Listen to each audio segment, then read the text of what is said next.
Some datasets may contain empty columns for a number of reasons. Some programs may add them, and some people may add them. We're going to write a macro that removes all the unnecessary empty columns.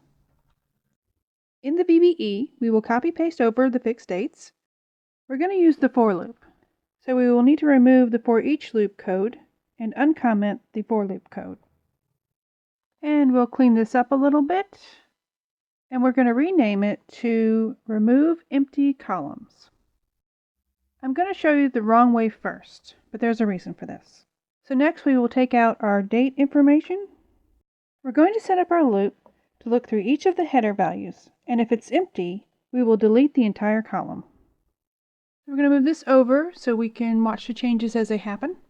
So we'll hit reset and then debug and run to cursor. And when we hover over lcol, we see that it has the expected 15 columns. So using F8 to loop through, you can see we're starting at the first column. It's not blank, so it goes to the next column, which is blank, and that gets deleted. So it skips over the original data that was in column 3. So the next column 3 is blank, so that's going to get deleted. But now the green column is in column 3, and we are advancing the loop, so the blank green column will get missed. And we will keep going through this loop, and we will see that every other column will get missed.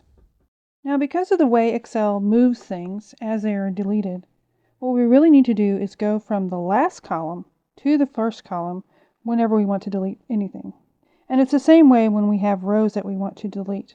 We need to start from the bottom and go to the first row to delete those properly. So we will reset this up. So now we will reverse the order in our for loop to go from the last column to the first column. And we also need to tell Excel to loop backwards, and we do this by adding step -1. So now we're going to hit reset and debug, run to cursor. We're going to fast forward until we get to column 8. Now we're at column 8. The header is empty, so the row gets deleted, and all of the data gets moved to the left.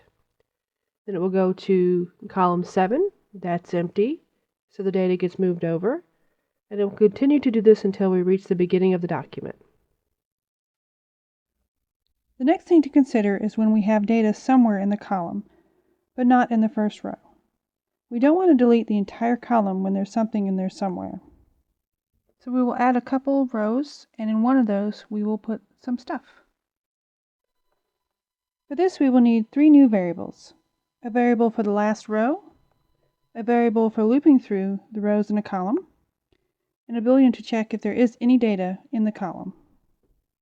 So we want to find the number of the last row that holds any data.